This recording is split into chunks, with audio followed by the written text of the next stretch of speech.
Hi అండి, ఎలా ఉన్నారందరూ? Welcome to my YouTube channel Pradeep smart classes. ఈరోజు మనం ఈ వీడియోలో లక్ష్మీకాంత్ పాలిటీ బుక్లోని chapter 6 union and its territory గురించి వివరంగా తెలుసుకుందాం.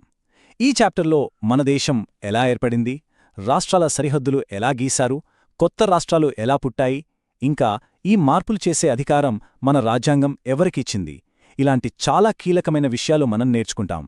భారత రాజ్యాంగంలోని పార్ట్ 1లో ఆర్టికల్స్ 1 నుండి 4 వరకు ఈ టాపిక్ గురించే చర్చిస్తాయి. ఎగ్జామ్స్కి ఇది చాలా ఇంపార్టెంట్ చాప్టర్, సో ప్రతి పాయింట్ని జాగ్రత్తగా అర్థం చేసుకుందాం. సరే, ఈ చాప్టర్ని మనం సులభంగా అర్థం చేసుకోవడానికి ఒక 6 భాగాలుగా విభజించుకుని చూద్దాం. ముందుగా రాజ్యాంగం ప్రకారం మన దేశాన్ని ఏమని పిలుస్తారో చూద్దాం. తర్వాత రాష్ట్రాలను మార్చే అధికారం పార్లమెంటుకు ఎలా వచ్చిందో తెలుసుకుందాం.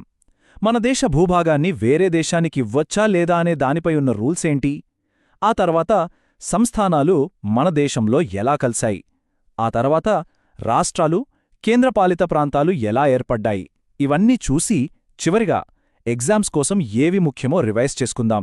సరే, ఇక స్టార్ట్ చేద్దాం. మన first topic India, a union of states. అసలు మన దేశం యొక్క స్వరూపమేంటి? రాజ్యాంగ నిర్మాతలు భారతదేశాన్ని ఎలా డిఫైన్ చేశారు? ఈ నిర్వచనం వెనుక ఉన్న అర్థమేంటి? ఈ చాప్టర్కి ఇదే బేసిక్ ఫౌండేషన్. మన రాజ్యాంగంలోని ఆర్టికల్ 1 చాలా స్పష్టంగా చెబుతుంది, ఇండియాను యూనియన్ ఆఫ్ స్టేట్స్ అంటే రాష్ట్రాల యూనియన్ అని వర్ణించారు, అంతేకాని ఫెడరేషన్ ఆఫ్ స్టేట్స్ అంటే రాష్ట్రాల సమాఖ్య అని అనలేదు. ఈ చిన్న పదంలోనే చాలా పెద్ద అర్థముంది. డాక్టర్ బిఆర్ అంబేద్కర్ గారు దీనికి 2 ముఖ్యమైన కారణాలు చెప్పారు. ఒకటి, మనది అమెరికాలాగా రాష్ట్రాల మధ్య ఒప్పందం కుదిరి ఏర్పడిన దేశం కాదు. రెండోది, ఇది చాలా ముఖ్యం, ఏ రాష్ట్రానికి కూడా మన యూనియన్ నుంచి విడిపోయే హక్కు లేదు. అందుకే మన యూనియన్ను విడదీయలేనిది అంటారు. ఇక్కడ చాలామంది కన్ఫ్యూజ్ అయ్యే ఒక పాయింట్ ఉంది.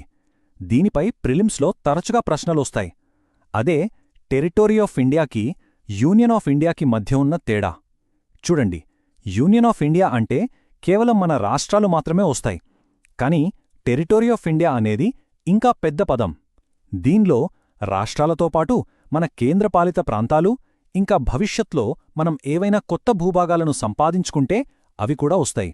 So territory of India is a wider expression than union of India. ఇది గుర్తుపెట్టుకోండి. ఓకే, భారతదేశం ఒక యూనియన్ అని అర్థమైంది. మరిప్పుడు ఈ యూనియన్ లోపల ఉన్న రాష్ట్రాల మ్యాప్ను మార్చే అధికారం ఎవరికి ఉంది, ఆ ప్రాసెస్ ఎలా జరుగుతుంది, ఈ విషయాలనే ఇప్పుడు చూద్దాం. పరీక్షలకి ఇది చాలా చాలా ఇంపార్టెంట్. ఆర్టికల్ 2కి ఆర్టికల్ 3కి మధ్య తేడా స్పష్టంగా తెలియాలి. చాలామంది స్టూడెంట్స్ ఇక్కడే తప్పు చేస్తారు. సింపుల్గా గుర్తుపెట్టుకోండి, ఆర్టికల్ 2 అనేది బయట వాటికి సంబంధించింది. అంటే మన యూనియన్లో లేని ఒక కొత్త ప్రాంతాన్ని మన దేశంలో కలుపుకోవడానికి లేదా ఒక కొత్త రాష్ట్రాన్ని ఏర్పాటు చేయడానికి పార్లమెంటుకు అధికారమిస్తుంది. దీన్నే ఎక్స్టర్నల్ రీఆర్గనైజేషన్ అంటాం.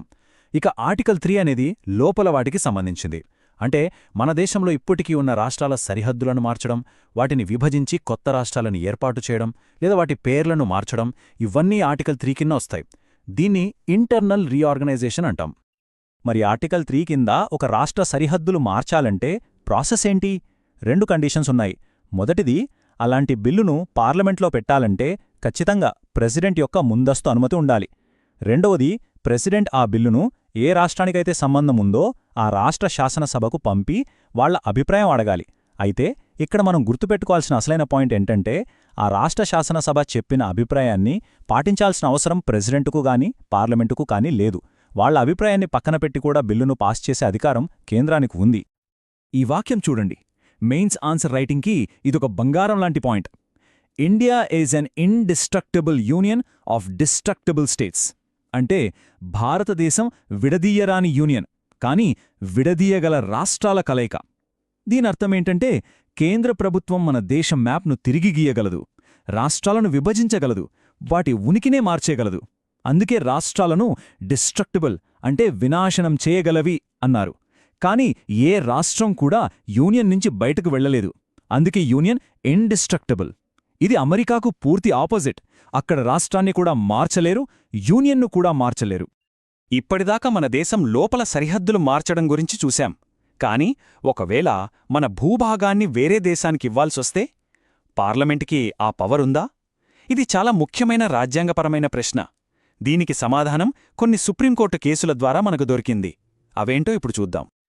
ఈ విషయాన్ని అర్థం చేసుకోవడానికే మనం 3 ముఖ్యమైన సందర్భాలను చూడాలి.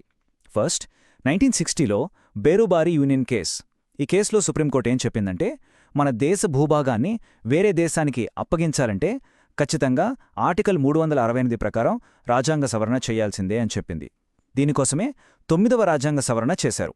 కానీ 1969లో సుప్రీంకోర్టు ఇంకో తీర్పిచ్చింది. అదేంటంటే, దేశాల మధ్య ఉన్న ఒక సరిహద్దు వివాదాన్ని పరిష్కరించుకోవడానికి రాజ్యాంగ సవరణ అక్కర్లేదు, అది గవర్నమెంట్ ఒక ఎగ్జిక్యూటివ్ యాక్షన్ ద్వారా చేయొచ్చు అని చెప్పింది. ఈ 2 సూత్రాల ఆధారంగానే 2015లో బంగ్లాదేశ్తో భూభాగాల మార్పిడి కోసం 100వ రాజ్యాంగ సవరణ చట్టం చేశారు. ఓకే, రాజ్యాంగపరమైన విషయాలు చూశాంగదా. ఇప్పుడు కొంచెం చరిత్రలోకి వెళ్దాం. అసలు స్వాతంత్ర్యం తర్వాత ఈ రాష్ట్రాలన్నీ ఎలా ఏర్పడ్డాయి? ఆ సంస్థానాల విలీనం ఎలా జరిగింది? స్వాతంత్ర్యం వచ్చేసరికి మన దేశం ఒక పజిల్ లాంటిది. ఒకవైపు బ్రిటిష్ వాళ్ల ప్రావిన్సులు, మరోవైపు రాజుల ఏలుబడిలో ఉన్న 552 సంస్థానాలు. ఈ సంస్థానాలకు 3 ఆప్షన్లిచ్చారు: ఇండియాలో కలవండి, పాకిస్తాన్లో కలవండి, లేదా స్వతంత్రంగా ఉండండి. సర్దార్ వల్లభాయ్ పటేల్ గారి నాయకత్వంలో 549 సంస్థానాలు ఇండియాలో విలీనమయ్యాయి. కానీ 3 మాత్రం సమస్య సృష్టించాయి: హైదరాబాద్, జునాగఢ్ మరియు కశ్మీర్. వీటిని వేరువేరు పద్ధతుల్లో మన దేశంలో కలిపారు. హైదరాబాదును పోలీస్ యాక్షన్ ద్వారా, జునాగఢ్ను ప్రజాభిప్రాయ సేకరణ అంటే రెఫరెండం ద్వారా, కశ్మీర్ను విలీన ఒప్పందం అంటే ఇన్స్ట్రుమెంట్ ఆఫ్ యాక్సేషన్ ద్వారా విలీనం చేసుకున్నారు. సంస్థానాలన్నీ కలిశాక 1950లో మన రాజ్యాంగం వచ్చినప్పుడు రాష్ట్రాలను ఇలా 4 రకాలుగా విభజించారు: part A, part B, part C, part D అని. ఈ టేబుల్లో చూడండి. పార్ట్ ఏలో పాత బ్రిటిష్ గవర్నర్ ప్రావిన్సులు, పార్ట్ బిలో శాసనసభలో ఉన్న సంస్థానాలు, పార్ట్ సిలో చిన్న సంస్థానాలు, ఇంకా పార్ట్ డిలో కేవలం అండమాన్ అండ్ నికోబార్ దీవులు ఉండేవి. ఇది కేవలం ఒక తాత్కాలిక ఏర్పాటు మాత్రమే. సరే, ఆ 4 రకాల క్లాసిఫికేషన్ ఎంతో కాలం ఉండలేదు. ఎందుకంటే అప్పటికే ఒక పెద్ద డిమాండ్ మొదలైంది. అదే భాషా ప్రాతిపదికన రాష్ట్రాలు కావాలి అని. ఆ తర్వాత మన దేశపటం ఎలా మారిందో ఇప్పుడు చూద్దాం. మొదట్లో మన జాతీయ నాయకులు భాషా ప్రయుక్త రాష్ట్రాలకు అస్సలు ఒప్పుకోలేదు. దేశ ఐక్యత దెబ్బతింటుందని భయపడ్డారు. అందుకే 1948లో వేసిన ధార్ కమిషన్, ఆ తర్వాత 1949లో వేసిన జేవీపీ కమిటీ, ఈ 2 కూడా భాష ఆధారంగా రాష్ట్రాలను విభజించవద్దు, పరిపాలనా సౌలభ్యం ప్రకారమే చెయ్యాలని చెప్పాయి. కాని తెలుగు మాట్లాడే ప్రజల కోసం ప్రత్యేక రాష్ట్రం కావాలని పొట్టి శ్రీరాములుగారు 56 రోజుల నిరాహార దీక్ష చేసి తన ప్రాణాలనే త్యాగం చేశారు. ఆయన త్యాగంతో ప్రభుత్వం దిగిరాక తప్పలేదు. దాని ఫలితంగా 1953లో మన దేశంలో మొట్టమొదటి భాషా ప్రయుక్త రాష్ట్రంగా ఆంధ్ర రాష్ట్రం ఏర్పడింది. ఆంధ్ర రాష్ట్రం ఏర్పడటంతో మిగతా ప్రాంతాల్లో కూడా ఉద్యమాలు పెరిగాయి. అప్పుడు ప్రభుత్వం ఈ సమస్యకు ఒక శాశ్వత పరిష్కారం కోసం 1953లో ఫజల్ అలీ కమిషన్ను వేసింది. ఈ కమిషన్ చాలా బ్యాలెన్స్డ్ రిపోర్ట్ ఇచ్చింది. భాష ఆధారంగా రాష్ట్రాలను ఏర్పాటు చేయొచ్చు అని ఒప్పుకుంది. కాని ఒక భాష ఒక రాష్ట్రం అనే సిద్ధాంతాన్ని మాత్రం ఒప్పుకోలేదు. భాషతో పాటు దేశ ఐక్యత, ఆర్థిక పరిస్థితి, ప్రజా సంక్షేమం లాంటి 4 ముఖ్యమైన అంశాలను కూడా చూడాలని చెప్పింది. ఈ కమిషన్ సిఫార్సుల ఆధారంగానే 1956లో చారిత్రాత్మకమైన రాష్ట్రాల పునర్వ్యవస్థీకరణ చట్టం అంటే స్టేట్స్ రీఆర్గనైజేషన్ యాక్ట్ వచ్చింది. ఈ స్టేట్స్ రీఆర్గనైజేషన్ యాక్ట్ 1956 వల్ల ఏం జరిగిందంటే, ఆ పాత part A, B, C, D సిస్టమ్ను పూర్తిగా తీసేశారు. దాని స్థానంలో నవంబర్ 1, 1956న మన దేశంలో 14 రాష్ట్రాలు, 6 కేంద్రపాలిత ప్రాంతాలు ఏర్పడ్డాయి. ఈ నంబర్, ఈ డేట్ ఎగ్జామ్స్కి చాలా ఇంపార్టెంట్, గుర్తుంచుకోండి. 1956 తర్వాత కూడా మన దేశపటం మారుతూనే వచ్చింది. 1960లో బొంబాయి రాష్ట్రాన్ని విభజించి మహారాష్ట్ర, గుజరాత్ ఏర్పడ్డాయి. 1963లో నాగాలాండ్ 16వ రాష్ట్రంగా ఏర్పడింది. 1966లో పంజాబ్ నుంచి హర్యానా 17వ రాష్ట్రంగా విడిపోయింది. 1971లో హిమాచల్ ప్రదేశ్కు రాష్ట్ర హోదా వచ్చింది. 1972లో ఈశాన్యంలో ఒకేసారి 3 కొత్త రాష్ట్రాలు ఏర్పడ్డాయి: మణిపూర్, త్రిపుర, మేఘాలయ. ఆ తర్వాత కూడా ఈ ప్రయాణం కొనసాగింది. 1975లో సిక్కిం మన దేశంలో 22వ రాష్ట్రంగా పూర్తిస్థాయిలో భాగమైంది. 1987లో మిజోరాం, అరుణాచల్ ప్రదేశ్, గోవా రాష్ట్రాలుగా ఏర్పడ్డాయి. ఇక 2000 సంవత్సరంలో ఒకేసారి 3 కొత్త రాష్ట్రాలొచ్చాయి. మధ్యప్రదేశ్ నుండి ఛత్తీస్గఢ్, ఉత్తరప్రదేశ్ నుండి ఉత్తరాఖండ్, బీహార్ నుండి ఝార్ఖండ్. చివరగా మనందరికీ తెలిసినట్లే 2014లో ఆంధ్రప్రదేశ్ నుండి తెలంగాణ 29వ రాష్ట్రంగా అవతరించింది. ఇక మన దేశ పొలిటికల్ మ్యాప్లో జరిగిన లేటెస్ట్ అతిపెద్ద మార్పు 2019లో జరిగింది. అదే జమ్మూ అండ్ కాశ్మీర్ పునర్వ్యవస్థీకరణ. అప్పటిదాకా ఆర్టికల్ 370 కింద జమ్మూ అండ్ కాశ్మీర్కున్న ప్రత్యేక హోదాను రద్దు చేశారు. ఆ తర్వాత జమ్మూ అండ్ కాశ్మీర్ రాష్ట్రాన్ని 2 కేంద్రపాలిత ప్రాంతాలుగా విభజించారు. ఒకటి శాసనసభ ఉన్న జమ్మూ అండ్ కాశ్మీర్, రెండోది శాసనసభ లేని లడఖ్. కొత్త రాష్ట్రాల ఏర్పాటు చేయడమే కాదు, ఆర్టికల్ 3 ప్రకారం పార్లమెంటుకు పాత రాష్ట్రాల పేర్లను మార్చే అధికారం కూడా ఉంది. ఈ టేబుల్లో కొన్ని ఉదాహరణలు చూడొచ్చు. యునైటెడ్ ప్రావిన్సెస్ ఉత్తరప్రదేశ్గా మారింది. మద్రాస్ రాష్ట్రం తమిళనాడుగా మారింది. మైసూర్ రాష్ట్రం కర్ణాటకగా మారింది. అలాగే రీసెంట్గా ఒరిస్సా పేరును ఒడిస్సాగా మార్చారు. ఈ టేబుల్ నుంచి కూడా మనకి ఎగ్జామ్స్లో డైరెక్ట్ క్వశ్చన్స్ రావచ్చు. ఓకే, ఇప్పటిదాకా ఈ చాప్టర్లో ఉన్న అన్ని విషయాలను వివరంగా చూశాం కదా. ఇప్పుడు ఒకసారి క్విక్గా రివిజన్ చేసి ఎగ్జామ్ పాయింట్ ఆఫ్ వ్యూలో ఏవి ముఖ్యమో చూద్దాం. సో ఈ చాప్టర్ సారాంశం ఏంటంటే, ఫస్ట్ ఆర్టికల్ 1 ప్రకారం ఇండియా ఒక యూనియన్ ఆఫ్ స్టేట్స్.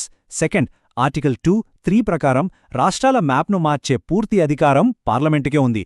థర్డ్, మన భూభాగాన్ని వేరే దేశానికి ఇవ్వాలంటే రాజ్యాంగ సవరణ తప్పనిసరి. ఫోర్త్, భాషా ప్రాతిపదికనే మన రాష్ట్రాలు ఎక్కువగా ఏర్పడ్డాయి. ఫిఫ్త్, 1956లో 14 రాష్ట్రాలు, 6 కేంద్రపాలిత ప్రాంతాలు ఏర్పడటంతో ఆధునిక భారతదేశానికి పునాది పడింది. చివరిగా ఎగ్జామ్స్ కోసం మీరు తప్పకుండా ఫోకస్ చేయాల్సిన టాపిక్స్ ఇవి. ఆర్టికల్ 2కి 3కి మధ్య తేడా, indestructible union of destructible states అనే concept, Berubari union case, Fazal Ali commission సిఫారసులు, రాష్ట్రాల ఏర్పాటు క్రమం, ముఖ్యంగా ఈశాన్య రాష్ట్రాలు, తెలంగాణ గురించి, ఇంకా లేటెస్ట్గా జరిగిన జమ్మూ అండ్ కాశ్మీర్ పునర్వ్యవస్థీకరణ చట్టం 2019. ఈ ఏరియాలపై మీరు కాన్సంట్రేట్ చేస్తే ఈ చాప్టర్ నుండి ఏ ప్రశ్న వచ్చినా ఈజీగా ఆన్సర్ చేయగలరు. ఈ వీడియో మీకు ఉపయోగపడితే లైక్ చేయండి. ప్రదీప్ స్మార్ట్ క్లాసెస్ యూట్యూబ్ ఛానల్ను సబ్స్క్రైబ్ చేయండి. బెల్ ఐకాన్ నొక్కండి. ఈ వీడియోను మీ ఫ్రెండ్స్తో అండ్ ఫ్యామిలీ మెంబర్స్తో షేర్ చేయండి. ధన్యవాదాలు. Thank you.